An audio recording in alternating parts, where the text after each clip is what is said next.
والصفا فدليل مكتفى. yóò dà fún ọ ẹ jẹ́ ní bàbá Sheikh Musa ẹ jẹ́ rí Maulana Sheikh Zakaria.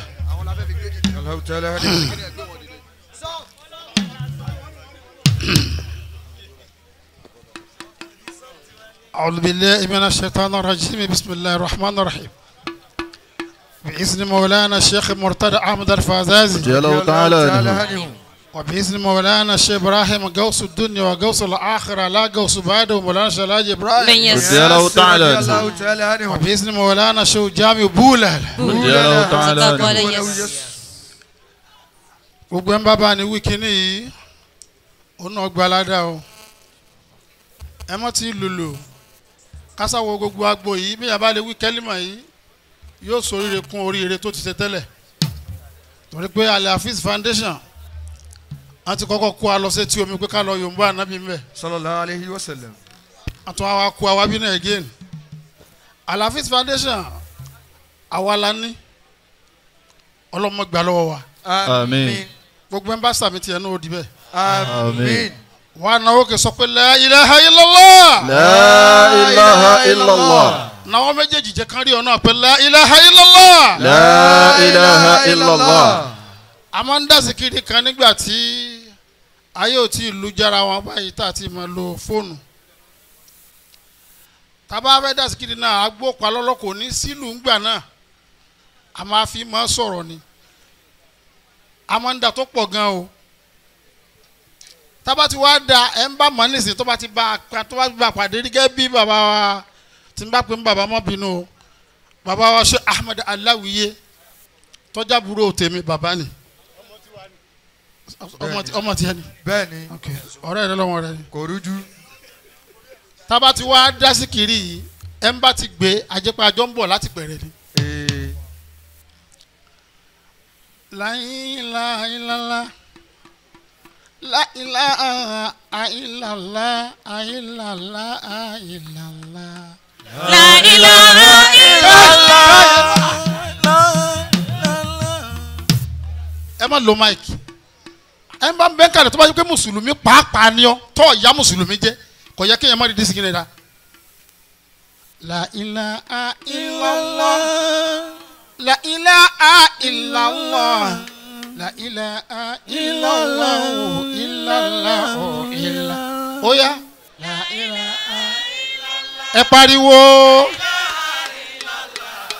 la ilaha illallah illallah illallah. tábà wá ń dá sí kiri yìí ẹni tí ó máa ronú ọlọ́run yóò máa ronú ọlọ́run ẹni rẹ̀ tí ó ronú ayé àmọ́ nísìn àmọ́ dá sí kiri láàmú ọwọ́ ẹni tí ń ná wàsó ẹni tí ń ná 500 kò jẹ́ kí ládàá ni ó tó púpọ̀ mọ́ àmọ́ tá a bá fókọ̀sì ọlọ nígbà yẹn àní wàpọ̀ ara wa àwọn àmọ́ àwọn ojú ara wa omijé ọmọ ìjábọ̀ pé Muhammadu Rasulullah Muhammadu Rasulullah Muhammadu Rasulullah Rasulullah Rasulullah la ilaha illallah la ilaha illallah La ilaha illallah. Illallah. Illallah. kò ní bàjẹ́ fún wọn máa yìí. sulitanu dakiri. mo fi eléyìí kí Maulana Sheikh Musa Yahya Agboola. radiyallahu ta'ala anhu. ẹ ń bá rí ọ̀rẹ́ bàbá rẹ̀ tó lòun ò rí bàbá àwọn ọmọ àlẹ́ ni. bẹ́ẹ̀ni. Maulana Sheikh Yahya Musa Agboola. radiyallahu ta'ala anhu. àwọn ni Sheikh Murtada lọ́dọ̀ tèmi. ló jẹ́ kí n sọ pé wà Musa wa Ibrahim Abdulsalami ma'a najli Maryami la urutbatun wala aqsu fi al-buqya. bàbá ṣe máa nìṣó ó bàbá tó rẹ̀ ní wọ́n rántí gbà náà tí mo kéré tí mo máa sọ pé Sheikh Musa waliyallah.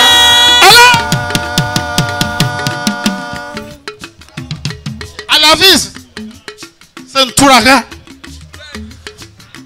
Sheikh Musa waliyallah waliyallah. La ilaha illallah la ilaha illallah la ilaha illallah illallah. Sheikh Jamaluddin من الكل من أنت سيدنا أجل الله Sheikh Jamaluddin جمال الله كمال الله يلفى بإبراهيم àlàáfíà foundation ṣe mọ́ nìṣó lórí bàbá mi Sheikh Musa Agboola Sheikh Musa waliyallah Mudiru Musa waliyallah Alimu Musa waliyallah Sahibul ilmi waliyallah Asha Jamal Sahibul ilmi waliyallah waliyallah waliyallah La ilaha illallah La ilaha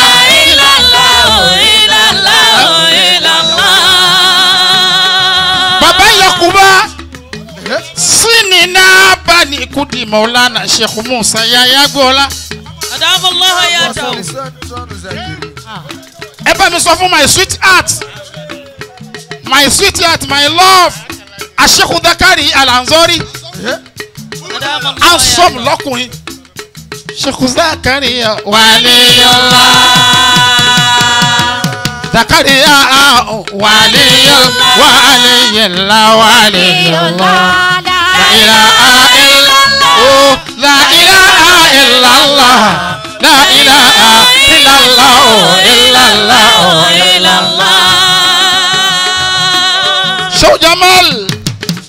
jama'atan wajudana aibatan wajalala wa absartu min dhabajatan wajamala Sheikh Jamal jamaluka udhul aibatan wa muhabbatan rido wa anta tamal mursalina kamala Sheikh Jamal wa kulluhu mula hadha al-makarrim wal-ula wa ma kal-imam al-hashimi khisala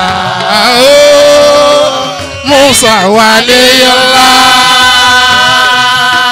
Sheikh Musa waliyallah la ilaha illallah la ilaha illallah mula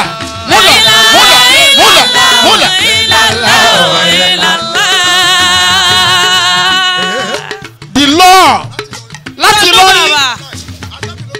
Ànábì ló gbé ogun wá bí àlàáfíà foundation tó bá rí bẹ́ẹ̀ la ilaha illallah la ilaha illallah la ilaha illallah illallah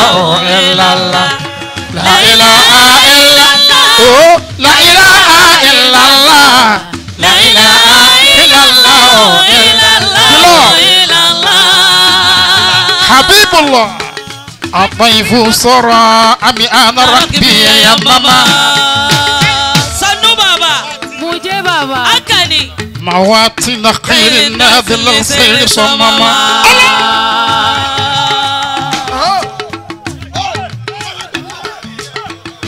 حبيبي خليلي دلو حبيبي خليلي خاتم ومقدم كريم عظيم خلق تم جلاله جمال الدين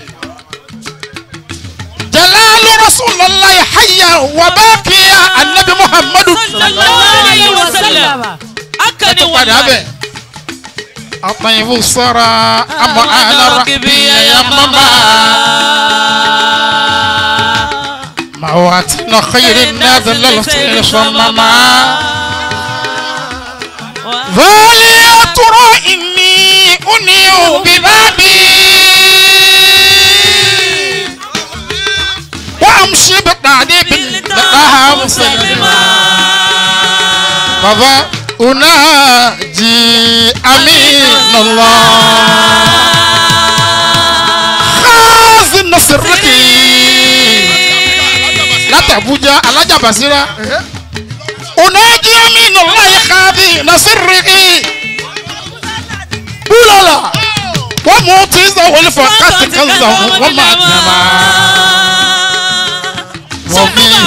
وفي جنب أرض الله كنت غميره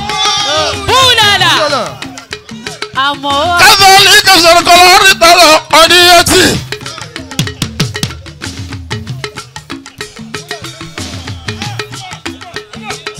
وفي قلب أرض الله كنت أميره الله لا كسي لا إله إلا الله على في فانديشن بلا بولالا yayi sini na bani kudi maulana shehu jami bulala bulala me ilimi bulala me daraja bulala me fakhari gbogbo àwọn ọmọ mi pátá ní bá rí ẹ jẹ́ wá padà sílé bulala mo ti kí bàbá mi shehu Musa mo fẹ́ yà lé bulala la ilaha illallah la ilaha illallah waliya la ibulala arifun bila ibulala la ilaha illallah la ilaha illallah waliya la ibulala arifun bila ibulala sanu baba arumu wa intalal madalla wa qabati أرمو إن المدنة وقابتي أطوف بها أطوف بجنتي على بيس أمومي بها ما تذكرتها لها ألد دانغوتي بولالا أولو فشو زكريا بولالا لا إله إلا الله ولي الله بولالا الله الله الله الله لا إله إلا دبوتي لا إله إلا الله لا إله إلا الله ولي الله بولالا الله الله الله الله لا إله إلا الله بابا تيه وا كواو بولالا بولالا بولالا سري سري بولالا الخفاوي بولالا سري سري بولالا الخفاوي بولالا الحفيظ زركين غوما تمانين غوما ọba mẹ́wàá ìgbà mẹ́wàá ló nílé ayé ìgbà Sheikh Jamiu ṣèbó ọlá wà ń lò lọ la ilaha illallah Muhammad Rasulullah la ilaha illallah Muhammad Rasulullah Allah la ilaha illallah Muhammad Rasulullah oya Jamiu waliyallah Jamiu waliyallah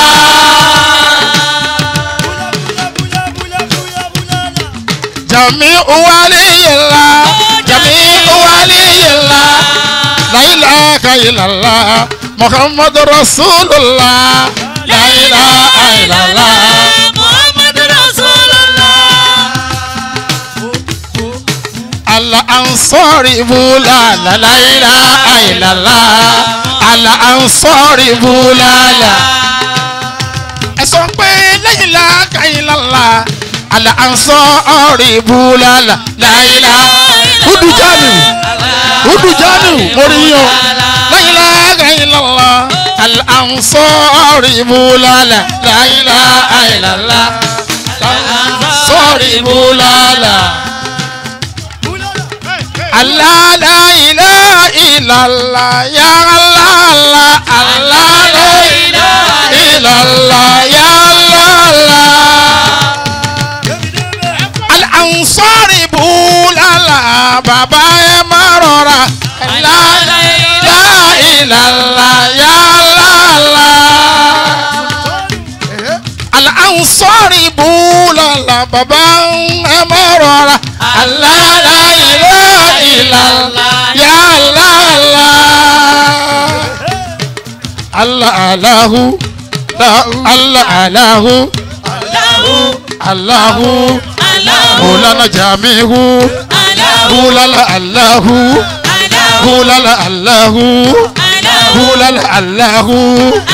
ìyá wa láti Abuja ó ní ń pè Allahu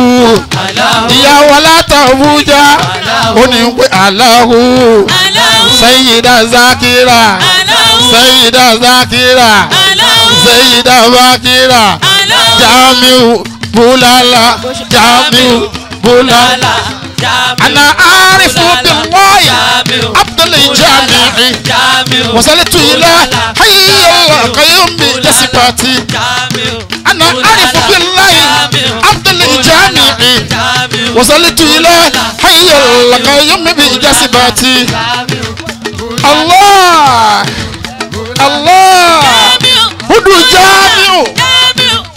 لا جنكا Laganinka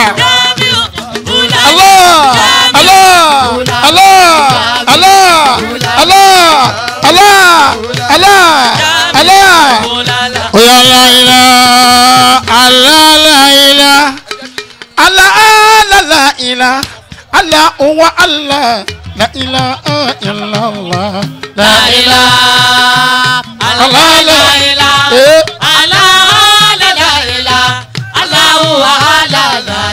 ẹ̀yin elétò ẹ má bínú ẹ jẹ́ kí n ṣe zikiri fún bàbá mi ná jẹ́ ọmọ lọ bẹ́ẹ̀. la ilaha illallah Muhammad Jamiu Bulala la ilaha illallah Muhammad Jamiu Bulala la ilaha illallah